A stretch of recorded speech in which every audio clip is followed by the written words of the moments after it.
नमः शिवाय। नमस्कार दोस्तों, आपका हमारी यूट्यूब चैनल धार्मिक कथाएं और कहानियां में स्वागत है। आज मैं आपको सोमवार व्रत की संपूर्ण कथा सुनाऊंगी। अगर आपको यह कथा अच्छी लगे तो आप वीडियो को लाइक, सब्सक्राइब और शेयर ज़रूर कीजिएगा। आइए सुनते हैं सोमवार व्रत की संपूर्ण कथा।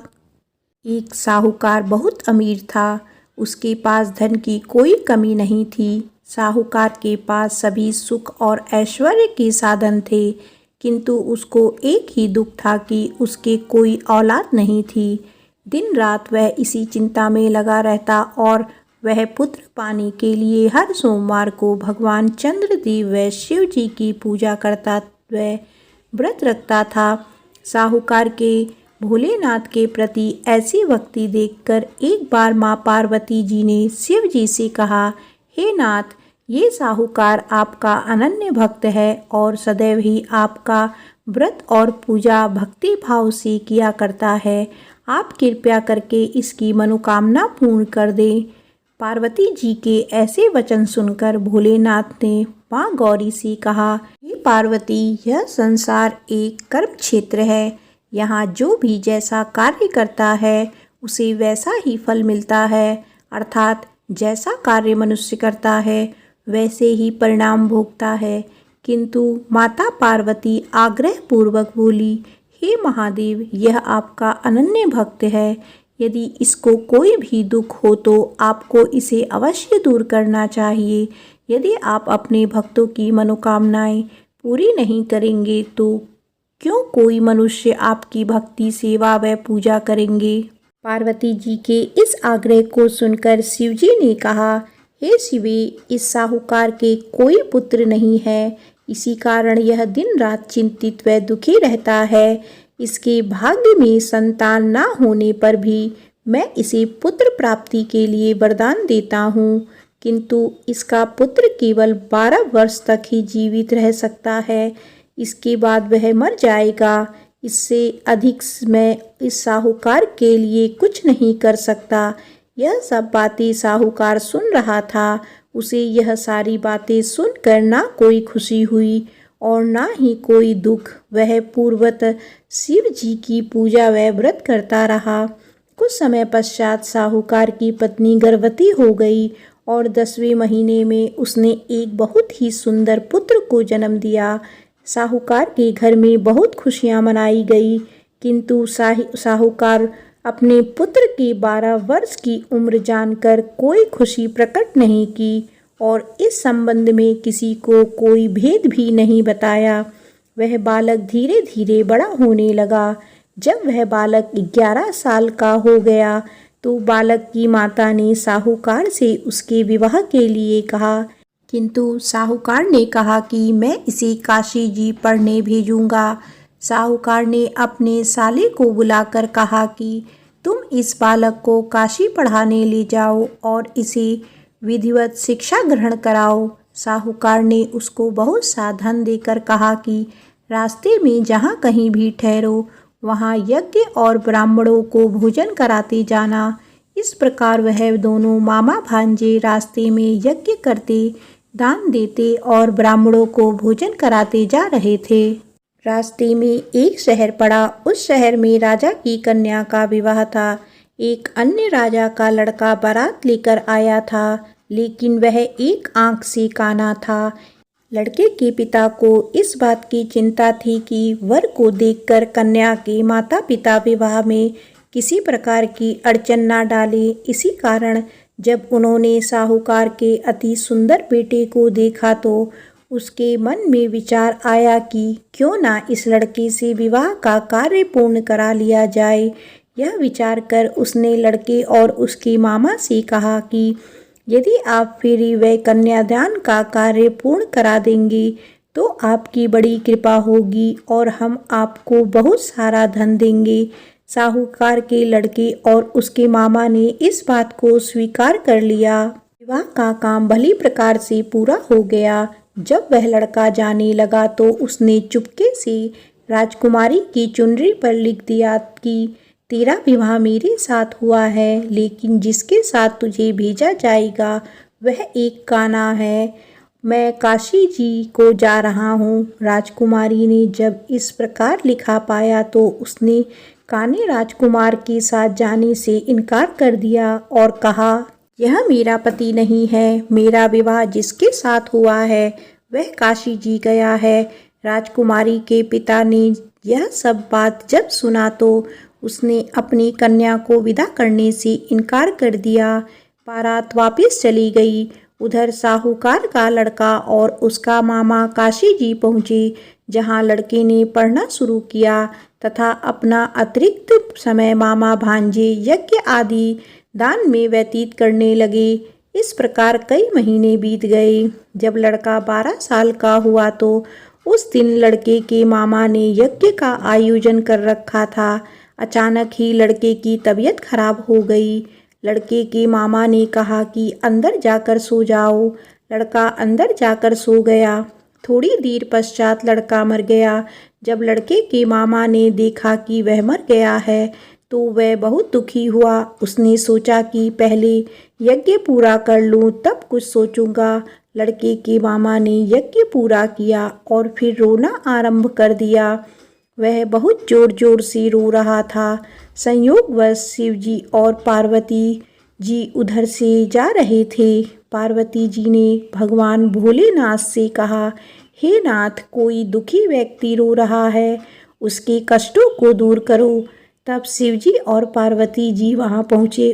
उन्होंने वहां देखा कि वहां एक लड़का मरा हुआ पड़ा है। तब पार्वती जी ने देखते ही लड़के को पहचान लिया। पार्वती जी ने लड़के के मरने का कारण पूछा तो भोलेनाथ ने बताया, हे गौरी, इस लड़के की आयु इतनी ही थी, ये अपनी आयु पूरी कर चुका है। पार्वती जी ने विनम्रता पूर्वक कहा, महाराज, कृपया करके आप इस लड़के को जीवित कर दीजिए, नहीं तो इसके माता पिता इसके वियोग में तड़प तड़प कर अपनी जान दे देंगे। माता पार्वती की बात सुनकर शिवजी ने लड़के को पुनः जीवित कर दिया। शिवजी की कृपा से लड़का जीवित हो गया। शिव शंकर व पार्वती जी धाम चले गए। शिक्षा पूरी होने पर लड़का और उसका मामा पहले की तरह यज्ञ करते, ब्राह्मणों को भोजन तथा दक्षिणा देते हुए अपने घर की ओर चल दिए। रास्ते में दोनों उसी शहर में आए जहाँ पर उस लड़के की शादी हुई थी। वहाँ पहुंचकर दोनों ने यज्ञ करना शुरू कर दिया। जब वे दोनों यज्ञ कर रहे थे तो उस लड़के के ससुर यानी वहाँ के राजा ने, जो उधर से घोड़े पर बैठकर अपने सेवकों के साथ जा रहा था, ने लड़के को पहचान लिया। राजा ने महल में ले जाकर दोनों की खूब सेवा की।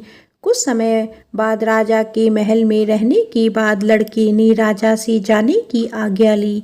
राजा ने अपनी लड़की को लड़के के साथ विदा किया और साथ में बहुत सारा धन व दास दासियां भी भेज दी।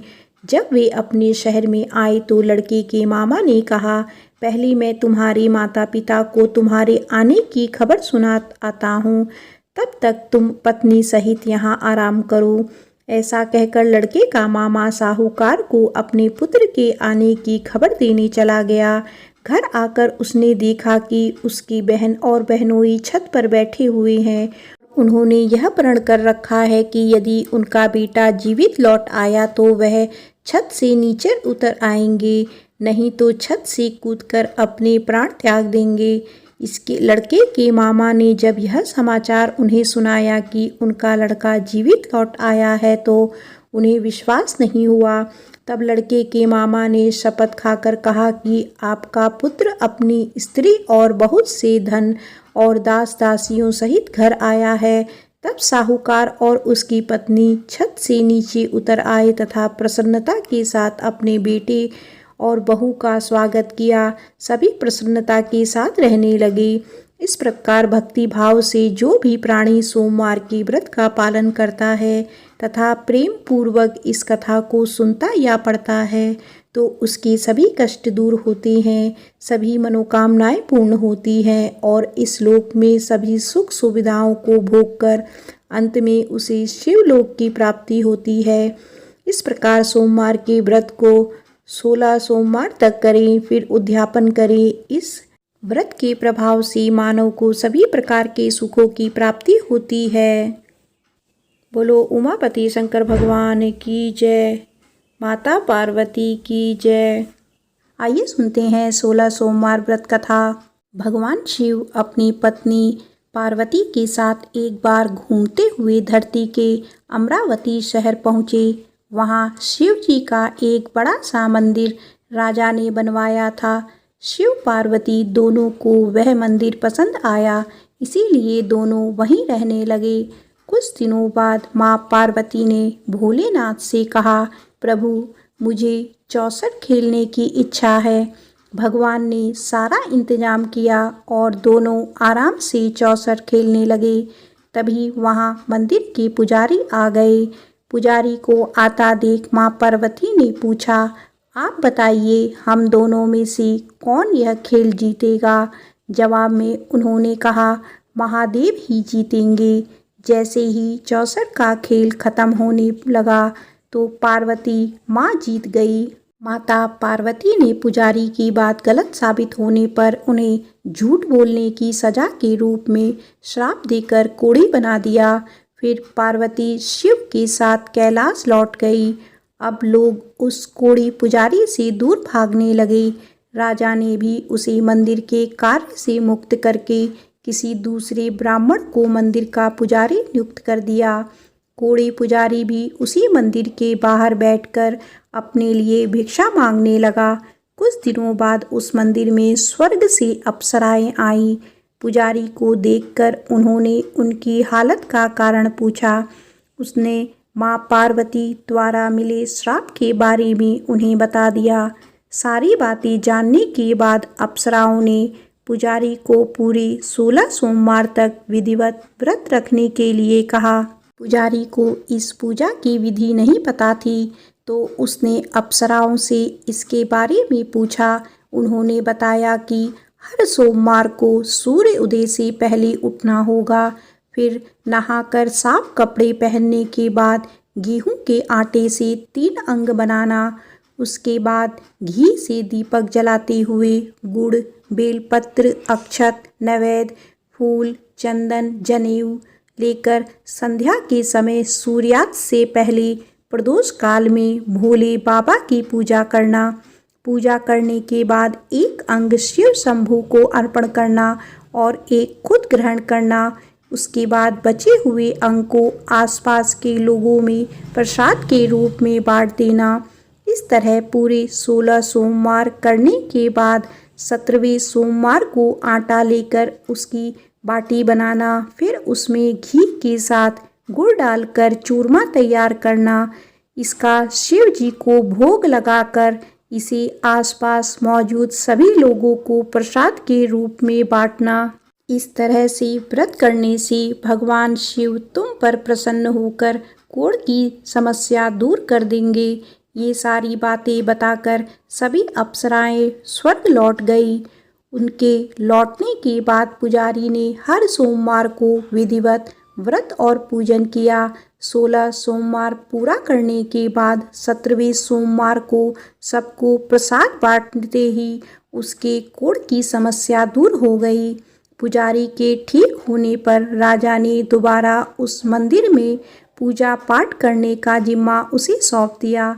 होते होते एक दिन दोबारा भोलेनाथ अपनी पत्नी पार्वती जी के साथ उसी मंदिर में पहुँचे। पार्वती जी ने जब देखा कि वो कोढ़ मुक्त हो गया है, जो उन्होंने पुजारी से पूछा कि ऐसा कैसे हुआ।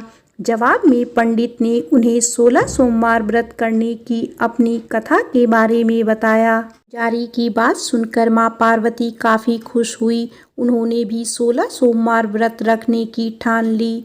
इसके लिए माँ पार्वती ने पुजारी से पूरी विधि जानने और उसके नाराज बेटे कार्तिक को वापस लाने के लिए नियम से व्रत करने लगी। 17वें सोमवार को जब उन्होंने सबको प्रसाद बांटा तो उसके कुछ दिनों बाद ही कार्तिकेय लौट आए।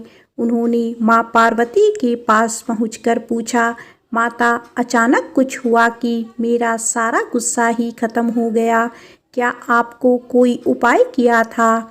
जवाब में पार्वती जी ने 16 सोमवार के व्रत की कथा सुनाई। यह सुनकर कार्तिकेय को भी 16 सोमवार का व्रत करने का मन हुआ, क्योंकि वो अपने मित्र ब्रह्मदत्त से दूर हो जाने से दुखी था। माता पार्वती से 16 सोमवार व्रत की विधि जानकर उन्होंने परदेश गए अपने दोस्त ब्रह्मदत्त की वापसी की मनोकामना के साथ व्रत शुरू किया। पूरे 16 सोमवार व्रत करने और उसके विधि विधान से समापन करने के कुछ ही दिनों बाद कार्तिकेय का दोस्त लौट आया। वापस आने के बाद ब्रह्मदत्त ने कार्तिकेय से पूछा, आखिर ऐसा क्या किया तुमने कि मेरा मन बदल गया? मैं बिल्कुल भी वापस आना नहीं चाहता था, लेकिन एकदम तुम्हारा ख्याल आया और मैं लौट आया। कार्तिकेय ने भी अपने दोस्त ब्रह्मदत्त को 16 सोमवार व्रत की महिमा के बारे में बताया। इसके बारे में जानने के बाद ब्रह्मदत्त ने भी व्रत रखना शुरू कर दिया। व्रत खत्म होते ही वह अपने दोस्त कार्तिकेय से विदा लेकर यात्रा पर निकल गया। दूसरी नगर पहुंचते ही ब्रह्मदत्त को पता चला कि राजा हर्षवर्धन ने अपनी बेटी गुंजन के विवाह के लिए स्वयंवर रखा है। राजा की प्रतिज्ञा है कि उनकी हथनी जिस भी लड़के के गले में माला डालेगी वही उसकी बेटी से विवाह करेगा। उत्सुक होकर ब्राह्मण भी महल पहुंच गए। वहां कई सारे राजकुमार थे। उसी वक्त हथनी ने अपने सूंड में माला उठाई और ब्रह्मदत्त के गले में डाल दी। राजा ने अपनी प्रतिज्ञा को पूरा करने के लिए ब्राह्मण ब्रह्मदत्त से अपनी बेटी का विवाह करवा दिया। शादी के बाद ब्राह्मण से उसकी पत्नी ने पूछा, आखिर आपने ऐसा कौन सा अच्छा कार्य किया है कि हथनी ने सबको छोड़कर आपके लिए मेरे को चुना? ब्रह्मदत्त ने उसे 16 सोमवार व्रत के बारे में बताया। राजकुमारी ने यह सब जानने के बाद अपने पति से विधि पूछकर व्रत करना शुरू कर दिया। व्रत के समापन के बाद उसने एक सुंदर सा बेटा हुआ, जिसका नाम गोपाल रखा गया। गोपाल जब बड़ा हुआ तो उसने अपनी माँ से पूछा, आखिर मैं आपके ही घर पैदा क्यों हुआ? कौन सा शुभ कर्म आपने किया था? गोपाल को उसकी माँ गुंजन ने 16 सोमवार व्रत कथा सुनाई। गोपाल ने भी शिव शंकर की महिमा जानने के बाद बड़े से राज्य को पाने की चाह में 16 सोमवार व्रत रखना शुरू कर दिया। व्रत पूरा होते ही एक दिन पास के ही राजा को गोपाल पसंद आ गया। उन्होंने अपनी बेटी मंगला से उसकी शादी करवा दी। कुछ ही दिनों के बाद उस राजा का देहांत हो गया। अब गोपाल ही पूरा राज्य संभालने लगा। गोपाल ने भगवान शिव को धन्यवाद करते हुए कहा, दोबारा 16 सोमवार का व्रत रखा। इसके समापन के दिन उसने अपनी पत्नी से भी सभी सामग्री पास के शिव मंदिर तक पहुंचाने के लिए कहा। मंगला ने खुद जाने के बजाय पूजा की सामग्री कुछ सेवकों के हाथ मंदिर तक पहुंचा दी। उसी दौरान आकाशवाणी हुई, राजन, तुम्हारी पत्नी ने 16 सोमवार व्रत का आदर सम्मान नहीं किया। अब तुम उसे अपने महल से तुरंत निकाल दो, वरना तुम्हारा सब कुछ खत्म हो जाएगा। गोपाल ने अपनी पत्नी को अपना आदेश ना मानने और भगवान शिव के अनादर के लिए महल से निकाल दिया। अब वह भूखी प्यासी दर दर भटकने लगी। उसे जो भी सहारा देता उसका सब कुछ चौपट हो जाता था। एक दिन उसने एक बुढ़िया की सूत की गठरी को छुआ तो सारा सूत हवा में उड़ गया। फिर उसने एक तेनाली ने रहने के लिए घर दिया तो उसके सारे तेल के मटके खुद ब खुद टूटने लगे। ऐसी मनहूसियत को देखते हुए हर किसी ने उसे अपने यहाँ से निकाल दिया। अब उसकी कोई मदद नहीं करता था। प्यास के मारे जब वो किसी नदी के पास पानी पीने के लिए पहुँचती तो वो नदी सूख जाती। फिर एक दिन वह जंगल में पेड़ के नीचे छाँव पाने के लिए बैठी। उसी वक्त वह पेड़ सूख गया। देखते ही देखते सारे हरे भरे पेड़ सूखने लगे। कुछ देर बाद वो एक तालाब में पहुंची। वहां का पानी जैसे ही उसने छुआ उस पर कीड़े पड़ गए। यह सब देखकर वो हैरान हो गई और उसी कीड़े वाले पानी को उसने पी लिया। भटकते भटकते एक दिन रानी पुजारी के पास पहुंची। उसे देखकर पुजारी समझ गया कि इसके साथ कुछ सही नहीं चल रहा है। उसने रानी को मंदिर में ही रहने की इजाज़त दे दी। रानी मंदिर में सब्जी या फल को हाथ लगाती तो वो सड़ जाते, आटे को छूती तो उसमें कीड़े पड़ने लगते, पानी से बदबू आने लगती। यह सब देखकर पुजारी ने कहा, लगता है तुमसे कोई बड़ा अपराध हुआ है जिससे नाराज होकर देवताओं ने तुम्हें दंड दिया है। इस बात के जवाब में रानी ने पुजारी को शिव की पूजा करने के लिए सामग्री से जुड़ी पूरी कहानी बता दी। यह बात जानने के बाद पुजारी बोले, तुम कल से ही 16 सोमवार का व्रत करना शुरू करो। इससे प्रसन्न होकर भोलेनाथ तुम्हें माफ़ कर देंगे। पुजारी से 16 सोमवार की विधि समझने के बाद अगले ही सोमवार से रानी ने व्रत रखना शुरू कर दिया। पुजारी उसे हर सोमवार को व्रत कथा भी सुनाते थे। 17वें सोमवार को जैसे ही रानी ने अपने व्रत का समापन किया, वैसे ही राजा को अपनी पत्नी की याद आई। उन्होंने अपने सैनिकों को उसकी खोज में भेजा और घर वापस लाने का आदेश दिया। सैनिकों को जब पता चला कि वो मंदिर में रह रही है, तो उन्होंने रानी को अपने साथ चलने की प्रार्थना की। तभी पुजारी वहां पहुंचे और सैनिकों को वापस महल लौटने के लिए कहा। राजा को जब पता चला कि उसकी पत्नी मंदिर में है, तो वो उसे लेने के लिए वहां पहुंचे। उन्होंने पुजारी से माफ़ी मांगी और सब कुछ बताया। पुजारी ने भी कहा कि यह सब भोले का प्रकोप था, आप अपनी पत्नी को ले जाइए। राजा और रानी के महल पहुंचते ही वहां खुशियां मनाई जाने लगी। खुशी के मारे राजा ने पूरे नगर में मिठाई बंटवाई और ब्राह्मण व निर्धनों को खूब दान दिया। अब रानी महल में भगवान शिव की पूजा और 16 सोमवार का व्रत रखते हुए खुशी खुशी रहने लगी। प्रेम से बोलो उमापति शंकर भगवान की जय।